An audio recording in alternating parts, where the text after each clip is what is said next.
Vamos a hablar acerca de reparación tisular, cicatrización y fibrosis. Comenzamos con la primera diapositiva en las cuales podemos ver una imagen en las cuales nos muestra un estado de homeostasis normal de los tejidos. Esto quiere decir que los tejidos se encuentran en un equilibrio entre lo que es la proliferación y apoptosis. Cuando este tipo de tejido sufre algún tipo de agresión, va a producir una lesión sobre las células que conforman los tejidos. Para regresionar a su estado normal, estas células van a tomar dos caminos dependiendo del tipo de lesión. Lo que es una regeneración y una reparación. En la actualidad, algunos de los autores usan ambos términos. Son términos con igual o similar significado. Cuando hablamos de una regeneración celular, en este tipo de proceso se produce una proliferación de células y tejidos para reemplazar las estructuras perdidas y permitir la recuperación completa del tejido dañado o lesionado. Cuando hablamos de una regeneración tisular, hablamos cuando los tejidos necesitan ser renovados. Esto se puede dar en los procesos de regeneración completa del epidermis, de los tubos digestivos, del epitelio del sistema hematopoyético. Recordemos que una de las características de los tejidos epiteliales es su ciclo de vida corto, en que estos tipos de tejidos se encuentran en constante regeneración celular. Otro estado, otro proceso donde se produce un tipo de regeneración celular es en los tejidos estables, ¿no? En las cuales va a haber un crecimiento compensador por medio de la proliferación celular debido a, a una recesión de parte de un órgano o tejido, como se da el crecimiento compensador renal y hepático. La otra vía es la vía de la reparación. Esta vía de la reparación incluye una combinación de lo que es la regeneración y la formación de una cicatriz. Este proceso consiste en recuperar algunas de las estructuras originales, pero puede producir algunas alteraciones en estos tejidos. Cuando hablamos de un proceso de reparación, hablamos cuando estos tejidos sufren un tipo de lesión mucho más grave, como por ejemplo la formación de una herida, en las cuales esta se va a producir una cicatrización de una herida, formándolo en las llamadas cicatrices. También cuando hablamos de reparación se da en los procesos de inflamación crónica, produciendo lo que nosotros conocemos como fibrosis. Cuando hablamos de una reparación celular, esto hace referencia al establecimiento o al restablecimiento de la arquitectura y las funciones tisulares tras una lesión. Esta va a tener lugar a través de dos tipos de reacciones. La primera es a partir de lo que es la proliferación de células residuales, ¿no? Entre paréntesis, no lesionados, y el otro es el proceso de la maduración de células madres adultas o tisulares. El otro proceso va a ser por la vía del depósito del tejido conjuntivo con la formación de una cicatriz. En la imagen lo que estamos viendo es una lesión leve que va a dañar el tejido, pero no, lo que se aprecia en la imagen es que no hay daño de lo que es el tejido subyacente. Por tal razón, la resolución tiene lugar por una regeneración tisular. En lo que vemos en la otra imagen es una lesión mucho más grave, con afectación del tejido conjuntivo, en la cual la reparación se produce por la formación de una cicatriz. Cuando hablamos de una proliferación celular, durante lo que es la reparación tisular, van a proliferar distintos tipos de células. Entre ellos se encuentran pues la proliferación de células a partir de los residuos de tejidos lesionados, en las cuales ésta intenta recuperar su estado natural. También tenemos la proliferación de las células endoteliales vasculares, en las cuales va a inducir a la formación de vasos para aporte necesario de nutrientes. Y por último, la proliferación de fibroblastos, que va a ser la fuente del tejido que rellena el defecto que no se puede corregir con la regeneración.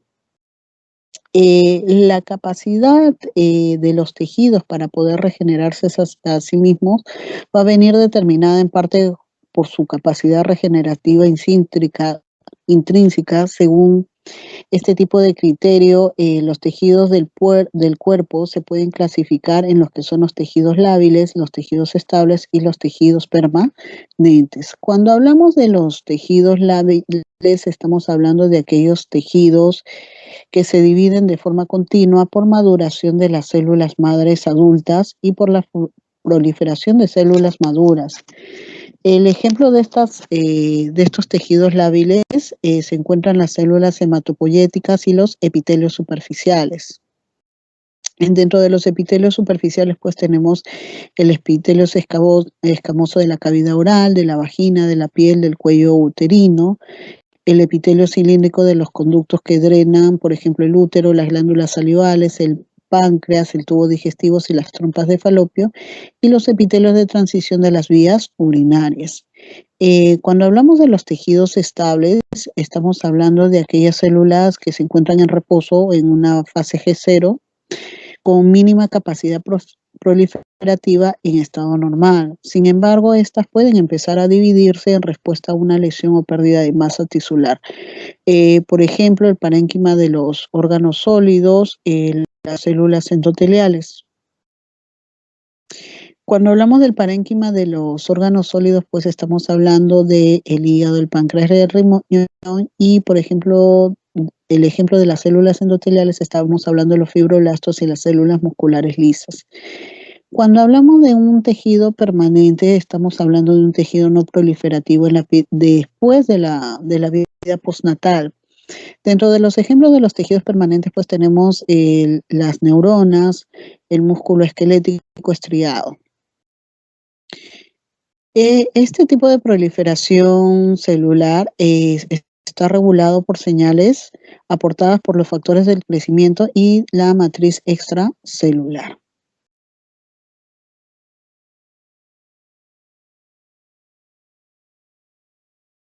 Lo que estamos viendo en la imagen es que es un ciclo, es el ciclo justamente de la división, es un ciclo para lo que es la regeneración celular, justamente para conseguir la replicación y la división del ADN. La célula o la mayoría de los tipos de células deben de sufrir una serie de acontecimientos regulados de forma estrecha que se llama ciclo celular.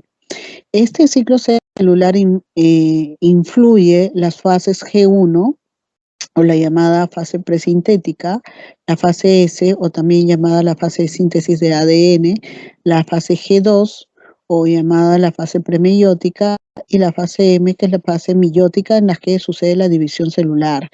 Las células que no han entrado en este ciclo celular se van a encontrar en una fase llamada la G0. Podríamos decir que aunque se cree que la mayoría de tejidos maduros contienen proporciones variables de células de división continua, como por ejemplo las células de los tejidos lábiles que se mantienen constantemente en el ciclo celular, hay células en reposo que contienen justamente esta capacidad para poder reincorporarse al ciclo celular,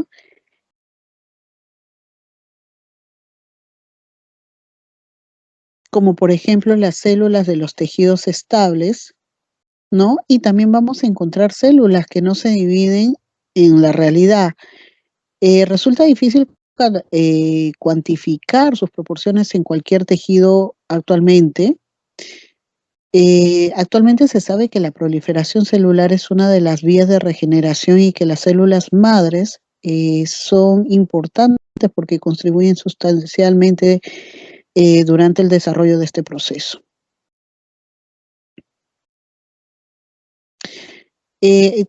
Se habló dentro de los factores que contribuyen a lo que es la proliferación celular son los factores de crecimiento. Se puede decir que estos se producen típicamente por las células próximas al foco de la lesión. También se puede decir que son las fuentes más importantes de los macrófagos activados por lesión y de las células epiteliales y estromales. Dentro de los factores de crecimiento más importantes tenemos el factor de crecimiento epidérmico, el factor de crecimiento transformador, el factor de crecimiento de los hepatocitos y el factor de crecimiento derivado de las plaquetas. Acá en esta imagen les puedo poner todos los factores de crecimiento y citocinas implicados en lo que es la regeneración y la curación de heridas. Un punto muy importante que vemos en la diapositiva es que los principales tipos de receptores de la superficie celular son muy importantes, ¿no? ¿Por qué? Porque sus vías de traducción de señales más importantes van a influir en lo que es la activación para el factor de la transcripción. Como por ejemplo, dentro de las superficies de las células tenemos los receptores con actividad tirosina, sinasa intrínseca, ¿no? Que ellos van a activar la vía de la P1,3 o del inositol 1,4,3-trifosfato, la vía del MAP sinasa, ¿no? Que son la vía de los mitógenos, y de la vía del IP2, del IP3, perdón. En relación a los que son los 7 receptores transmembranas acoplados a la proteína G, este va a activar lo que es la vía de la CAM, ¿no? Que viene a ser la vía del calcio y de la adenosina monofosfato cíclica. Y por último tenemos la vía de la citosina, ¿no? O los receptores sin actividad de la tirosina sinasa intrínseca. Justamente esta va a activar la vía de los JAK-STAT, que vienen a ser los traductores de señales y activadores de la transcripción. Justamente los factores de transcripción que se activan por estas cascadas de transmisión de señales pueden a su vez estimular la producción de factores de crecimiento, receptores para estos factores y proteínas que controlan de forma directa la entrada de la célula a lo que va a ser el ciclo celular. En lo que van a hacer ellas van a traducir señales que van a activar la transcripción genética y por último van a activar lo que es el factor de transcripción. Justamente este factor de transcripción es aquel que regula la proliferación celular. Teniendo en claro eso, vamos a hablar sobre la matriz extracelular y cómo ésta regula la proliferación. Tenemos que tener en cuenta que el desplazamiento y la diferenciación de las células que residen en él, al aportarle un sustrato para la adición y la migración de las células, al mismo tiempo sirve como reservorio para los factores de crecimiento. ¿Qué podemos decir de esto? ¿No? Que los principales componentes de la matriz extracelular, incluidos como los colágenos, proteoglucanos y las glucoproteínas adhesivas, tanto a nivel de las células epiteliales, ¿no? Como lo vemos acá, a nivel del epitelio, como de las células mesenquimatosas, pues como de los fibroblastos, como lo vemos acá abajo. Estas van a interaccionar con una matriz extracelular a través de unas moléculas llamadas las integrinas. Las membranas basales y la matriz extracelular intersticial pues van a mostrar una arquitectura y composición general distinta hasta que van a existir cierto solapamiento entre sus constituyentes. Lo que vemos en la imagen número 2 son los mecanismos mediante los cuales los componentes de la matriz extracelular y los factores de crecimiento se activan las vías de transmisión de señales, donde las integrinas se van a unir a los componentes de la matriz extracelular, como lo vemos ahí en imagen, e interaccionan con el citoesqueleto a nivel de los complejos, a nivel de los complejos de adhesión focal. Justamente allí lo vemos, que está marcado de amarillo, que estos son agregados de proteínas que incluyen vinculina, alfactina y la talina. De este modo, pues se va a iniciar la producción de los llamados mensajeros celulares, los cuales se pueden mediar de forma directa sobre las señales nucleares, justamente para dar lugar a diversas respuestas, incluidos cambios en la proliferación celular, en el desplazamiento y en la diferenciación.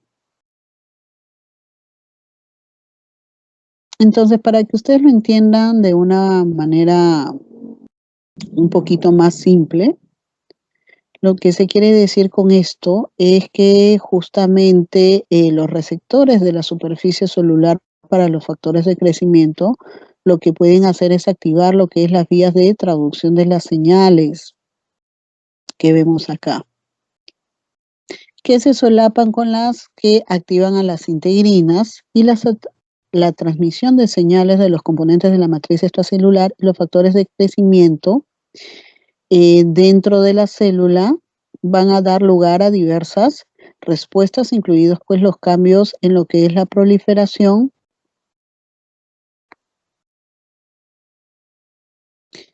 el desplazamiento y la diferenciación celular.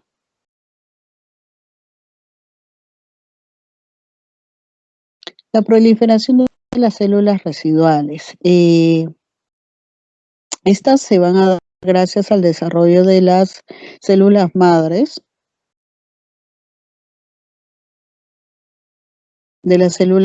maduras,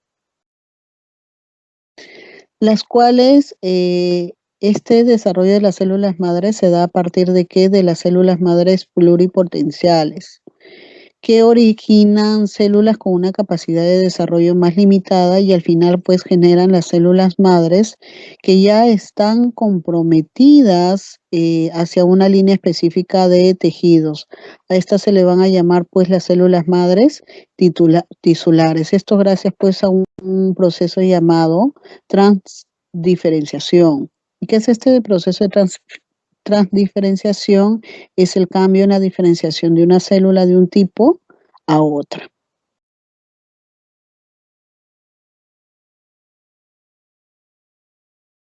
Cuando hablamos de la regeneración hepática,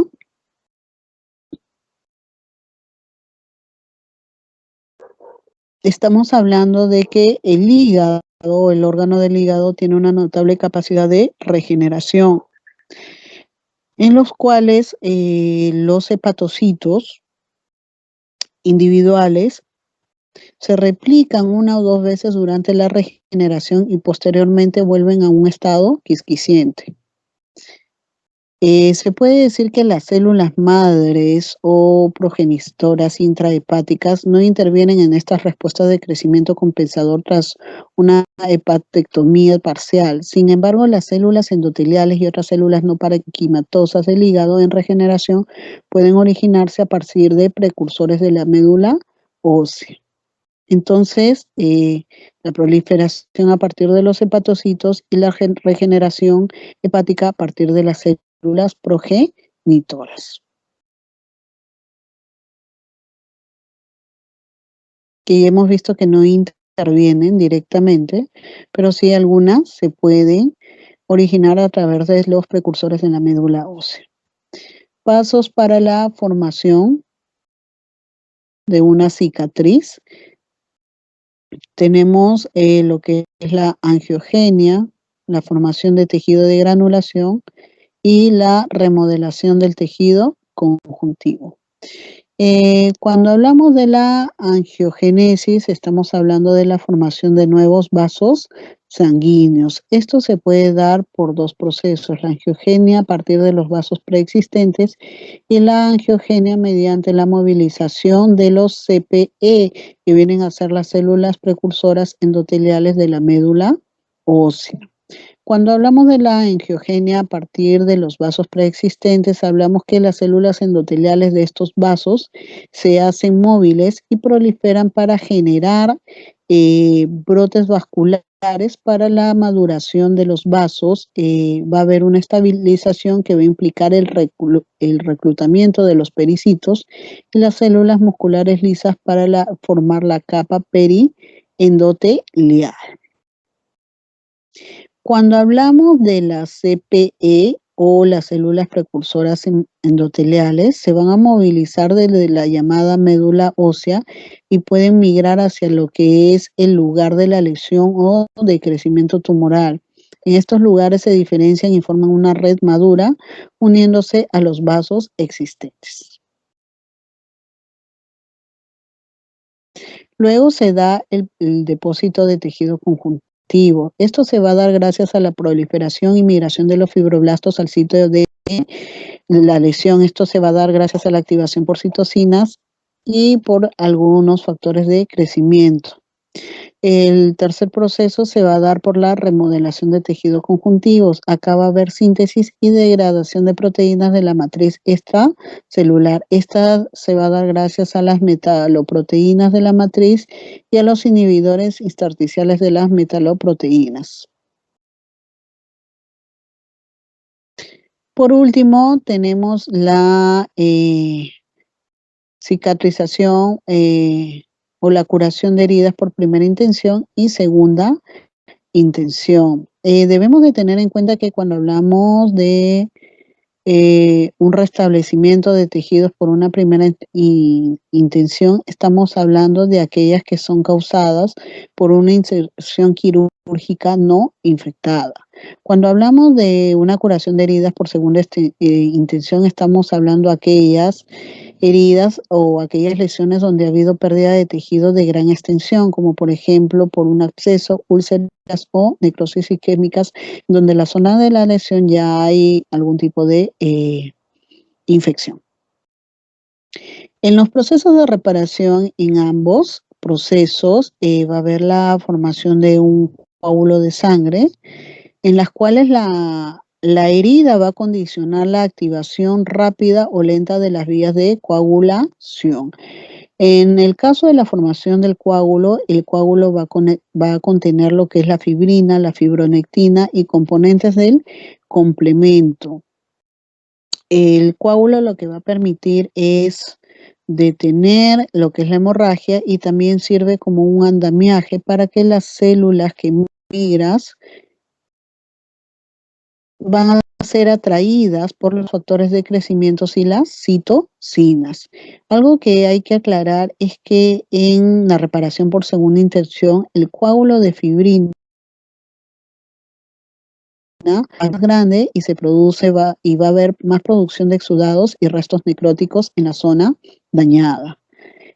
A las 24 horas lo que va a pasar es que van a aparecer los polimorfos nucleares en las márgenes de la incisión, ¿no? O en los márgenes de la lesión, que aprovechan justamente el andamiaje creado por el coágulo de fibrina para entrar y liberar enzimas proteolíticas, pues que van a limpiar los restos y las bacterias invasoras si es que las hubiera, ¿no? Luego se va a dar a las 24 y 72 horas, va a haber la formación de tejidos de granulación, en las cuales los fibroblastos y las células endoteliales vasculares van a proliferar durante las primeras 24 a 72 horas, ¿no?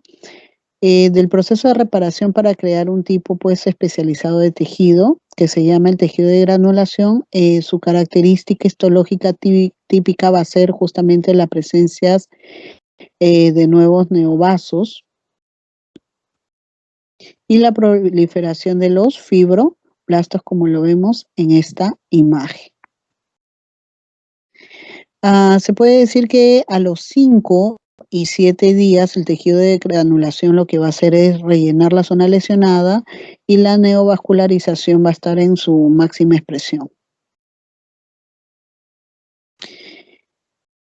Dentro de esta etapa, la proliferación celular y depósito de colágenos, acá van a aparecer los llamados macrófagos, que van a ser los responsables de eliminar los restos extracelulares, la fibrina y otros cuerpos extraños en el lugar de la reparación, y van a inducir la angiogenia y el depósito de la matriz extracelular.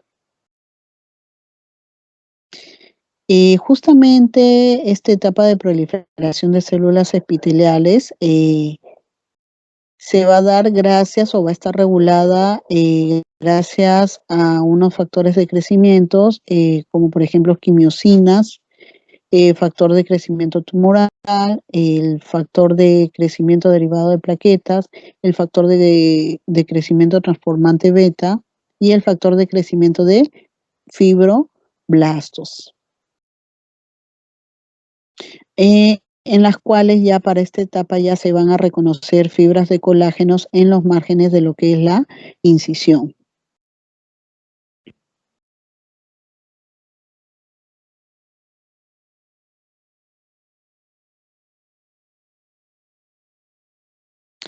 Luego se va a dar el brote y la migración de células epiteliales desde lo que va a ser el margen de la herida, siguiendo los márgenes cortados de la dermis, y van a depositar componentes a lo que es la membrana basal para que se conforme. Van a seguir avanzando, va a seguir avanzando la proliferación hasta que se fusionan a nivel de la línea media por debajo de lo que va a ser la costra superficial, produciendo una capa epitelial continua delgada que va a cerrar lo que es la herida, hasta terminar en lo que es la parte de lo que es la maduración. O sea, comenzó en esta etapa la proliferación, se unieron a nivel de la línea media hasta consolidarse, ¿no?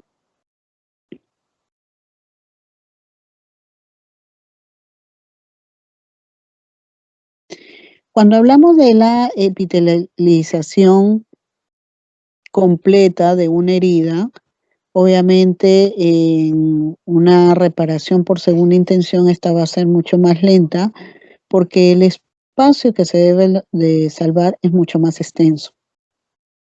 Por último, ya cuando hablamos de lo que es la formación de la cicatriz, lo que va a pasar en este proceso es la desaparición del infiltrado leucocitario, del edema, y va a haber un aumento de la vascularización.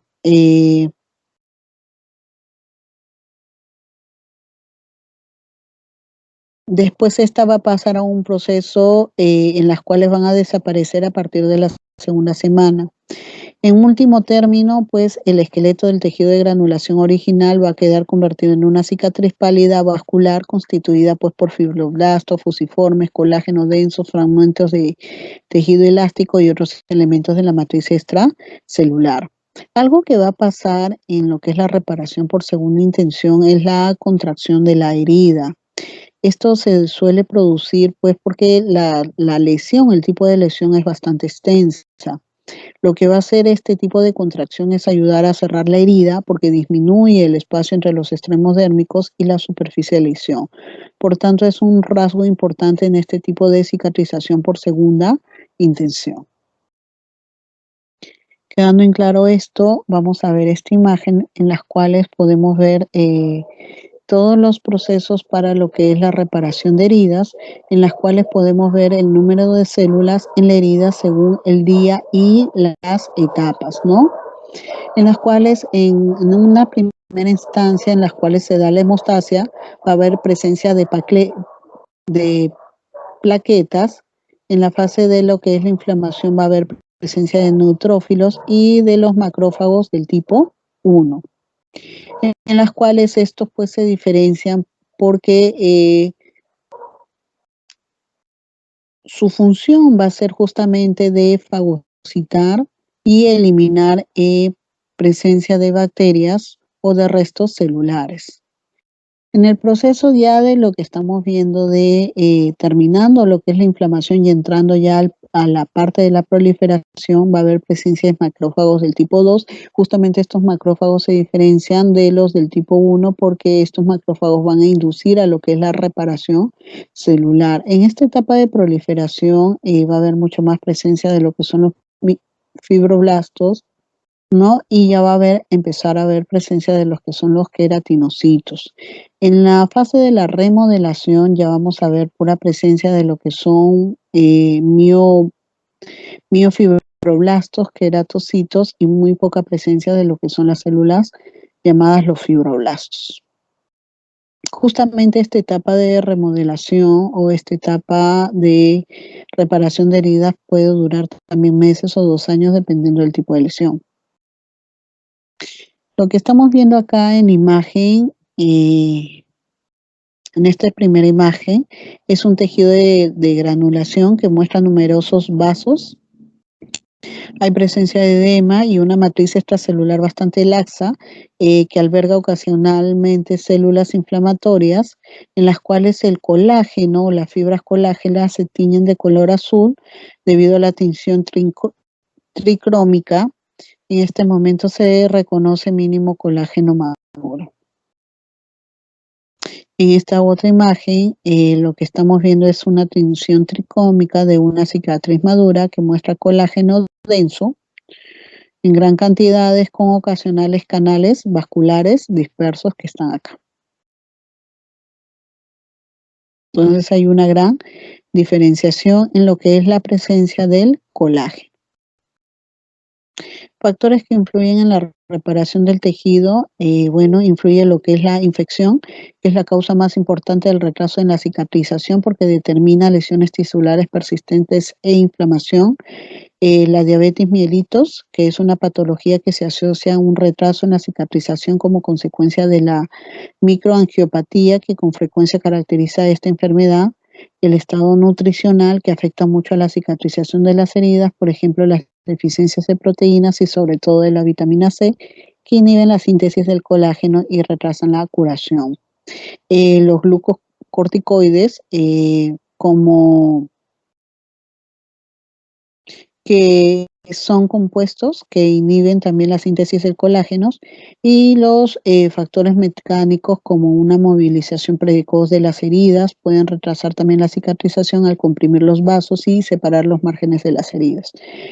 Los cuerpos extraños también están incluidos dentro de los factores que influyen en la reparación de tejido, como los puntos innecesarios o los fragmentos de acero, cristal e incluso hueso, que también impiden lo que es la fase de la cicatrización. Aspectos patológicos de la reparación.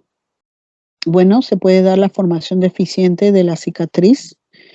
Esto producto de qué? De dos factores principales, lo que es la dehiscencia, o que es lo que vemos acá en la imagen, ¿no? Que justamente es la rotura de una herida, es más frecuente tras una cirugía abdominal y se debe al aumento de la presión abdominal.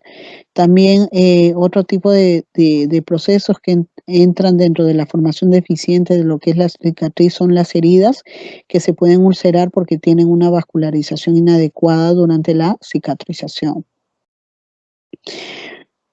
Otro aspecto patológico es la formación excesiva de componentes de la reparación. Aquí hablamos de lo que es la formación de una cicatriz que puede ser hipertrófica o la formación de un queloide. ¿Qué diferencia hay entre estos dos? Cuando hablamos de una cicatriz hipertrófica, hablamos de una acumulación excesiva de colágenos en las cuales se desarrollan generalmente por lesiones térmicas o traumáticas. Cuando hablamos de un queloide, hablamos del tejido cicatrizal que se extiende más allá de los márgenes de la herida original y no se contrae, ¿no? Parece obedecer a una predisposición individual y por motivos desconocidos, que es lo que justamente estamos viendo en la imagen. El otro aspecto patológico es la formación de contracturas. Justamente es lo que nosotros vemos en la imagen superior, del tamaño de la herida, es una parte importante del proceso de la cicatrización normal. Una exageración de este proceso da lugar a la contractura y provoca deformidades en las heridas y los tejidos circundantes, como lo estamos viendo acá en la imagen.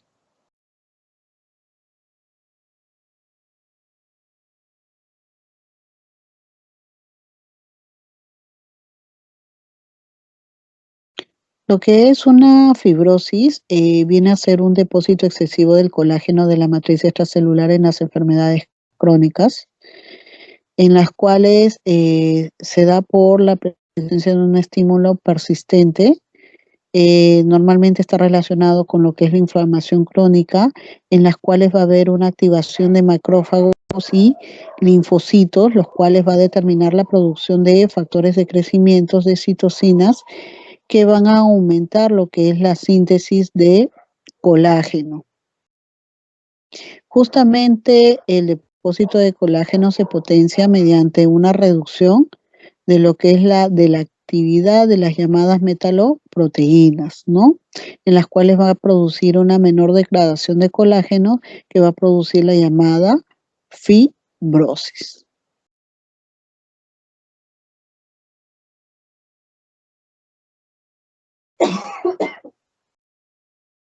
Entonces acá estamos viendo los tres procesos, lo que es una regeneración, una reparación y una fibrosis. Esto es siempre en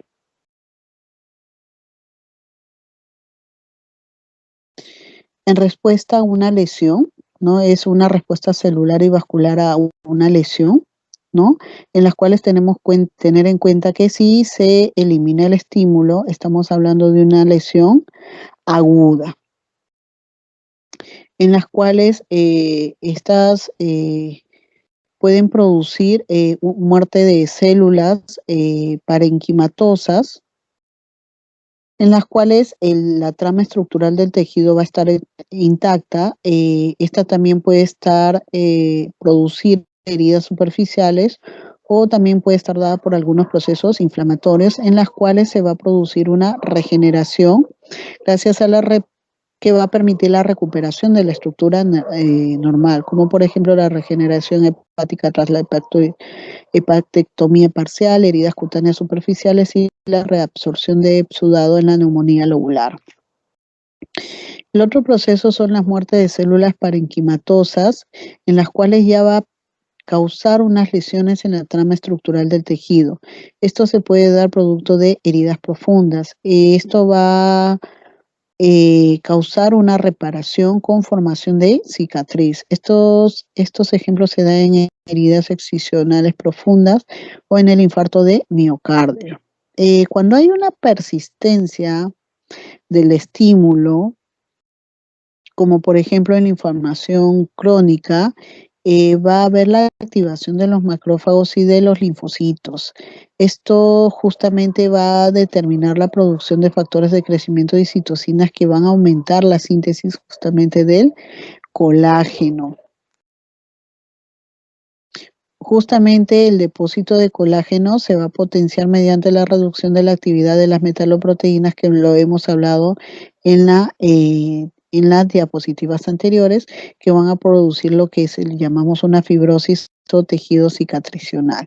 Dentro de los ejemplos que pueden producir una fibrosis están las enfermedades inflamatorias crónicas, como la cirrosis, pancreatitis crónica, fibrosis pulmonar. Por último, tenemos un resumen de lo que es la clase, de lo que es la reparación tisular, en las cuales hemos hablado de lo que es la regeneración, en las cuales incluyen el proceso de la proliferación celular, que lo hemos visto en los tejidos lábiles, tejidos estables y cómo se puede dar de acuerdo a los tejidos, porque recordemos de que hay tejidos permanentes que no entran en la fase de la proliferación celular o regeneración celular. Tenemos también el proceso de la regeneración tisular del hígado.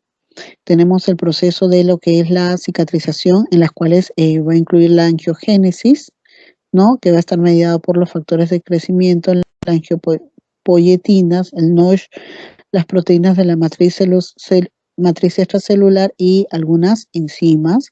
También va a estar mediada por los procesos del depósito del tejido conectivo con migración y proliferación, depósitos de proteínas de la matriz extracelular y factores de crecimiento y el remodelado. También hemos hablado de los factores que influyen en la reparación tisular, ¿no? Como es la infección de heridas, diabetes, estado nutricional, corticoides, factores mecánicos, mala perfusión, cuerpos extraños, tipo de lesión y la localización. Y también hemos visto anormalidades en la reparación tisular como las dehiscencias, cicatrices hipertróficas, queloides, granulación exuberante, fibromatosis y contracturas.